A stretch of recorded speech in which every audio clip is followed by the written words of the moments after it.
Hello everyone, welcome back.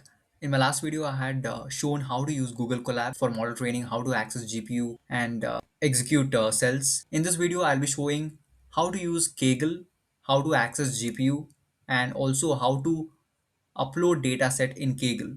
Lot many of you might ask, if we are already having Google Colab for model training, why do we need Kaggle as a platform to train models?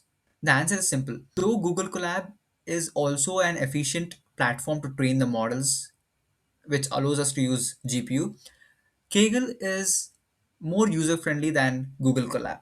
Firstly, the GPU access time.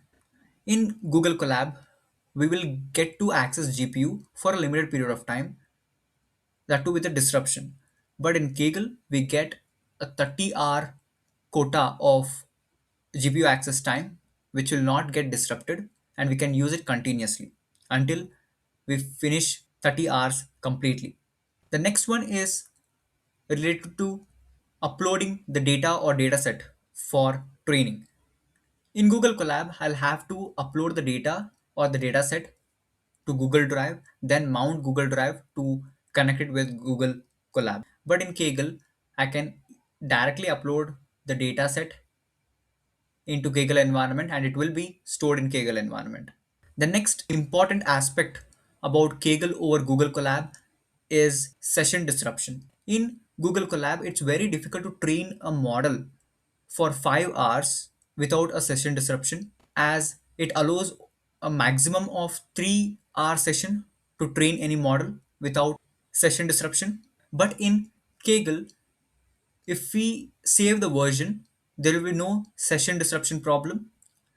The model can be trained for continuously 12 hours without any disruption. So these are the advantages of Kaggle over Google Colab.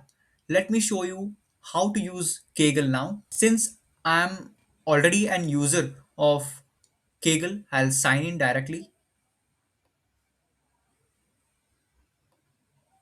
If you're not the user of Kaggle, then please register.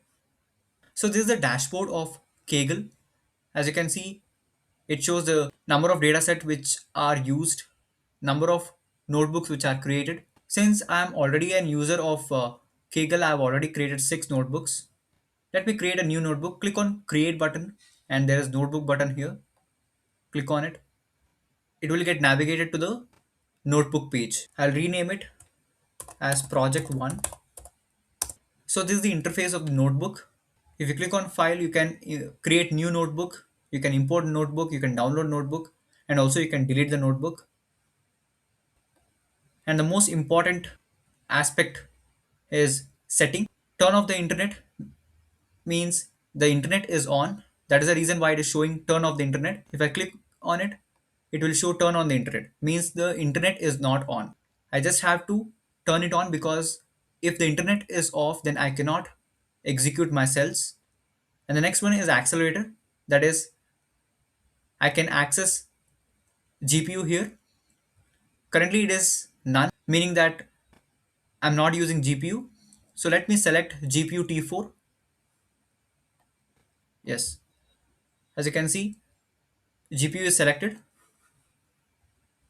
And here in the right section, if you scroll down under selection options, I can see which GPU I am currently using. And this is the quota which I was talking about. It provides 30 hours of GPU access time without any disruption in between. On every Saturday, the session gets reset. Scrolling up, I'll get two options called add input and upload. The most important is upload. If I click on upload, I can upload the dataset and also the models which I have trained. Let me show you how to upload the dataset. Click on browse files here, and I have downloaded many datasets. Let me upload it.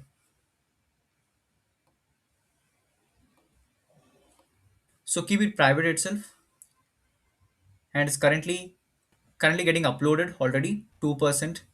So click on create. Let the entire data set get uploaded, and do not try to click on any side of the interface, because if you click on any side of the interface, then the uploading may get stopped. So the data set is successfully uploaded, and I'll close it. As you can see, the dataset which I have uploaded is getting reflected under the input section. So this is how you upload the dataset. And unlike Google Colab, you need not have to upload the dataset to the Google Drive and then mount it with Google Colab. You can directly upload the dataset in Kaggle Notebook without any difficulties.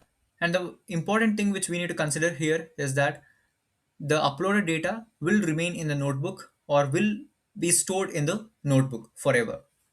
So this button is used to add a new cell, and let me delete the introductory one and let me add another cell. So this is how you had the cell, and you can delete the cell here by clicking onto the delete button.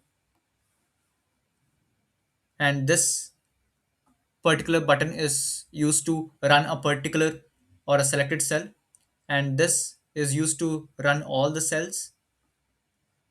And in order to start the session, I need to click on start session button.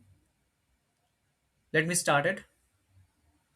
So as I have told, the dataset is permanently stored in Kaggle Notebook. You need not have to mount it with Google Drive. So whichever the dataset that is uploaded in the Kaggle Notebook, once this session is started, that particular dataset will be loaded. And if you have uploaded many datasets, then all datasets will get loaded when the session starts. So you'll have to wait until the dataset gets loaded completely. It will take couple of minutes. Yes, the session has been started, and as you can see, this is the additional information that we can get. The session time is 0 minutes out of 12 hours, and the occupied space in RAM is 529 MB out of 30 GB, and it's giving the RAM of 30 GB, which is also a factor to use Kaggle over Google Colab. And I'm not using GPU currently. I have turned it on, but my code is not using GPU, so it is 0. Let me run a code snippet. And this is a code snippet which I have got from ChatGPT just to show you how to run the cell and how it produces a result. So I need to access the dataset path. So this is the dataset that I'm having. So by clicking onto this button, I can copy the path and I'll paste it here. So I can click this button or this button to run this particular cell. So this cell is getting executed now. So yes, it has given me the output saying that the total number of files is 7,409.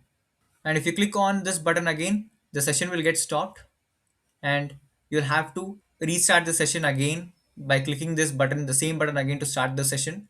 And again, the dataset will be loaded whenever the session gets started again. So the most important option which is provided in Kaggle is save version. If I click on save version, I have to give the version name, type in a random name. So you can see the notifications here, which is indicating that another session is currently being executed. And click on this, you can see the notebook which I saved is currently running. And do not try to click on notebook input or output tab whenever the notebook is currently getting executed. If you click on output or any other tabs, the execution may get stopped. So you can see the log files here, which is quite necessary. You cannot generate a log file easily in Google Colab, but in Kaggle, it is automatically provided. So log file can be used for analyzing the accuracy of the model if it is getting trained, considering the number of epochs. Yes, once the notebook is completely saved by executing all the sessions, you can see this message. And now, after the session is completely executed, you can go to any tabs and you can see the output also. And whenever you train the model, you can see the generated models here and you can download it, and you can download the output by clicking on this button. And the advantage of using save version is that the session disruption will be avoided. So whenever you are training a huge model, maybe of 6 hours or 8 hours, it's better to save the version of the notebook so that the model will get trained without any disruption. So you can see since the notebook is executed, it is showing it is successful. So that's it for this video. Hopefully you have liked it. And in my upcoming videos, I'll be coming up with new tutorials where I'll be showing how to train and save the model in Kaggle Notebook. Until then, thank you so much.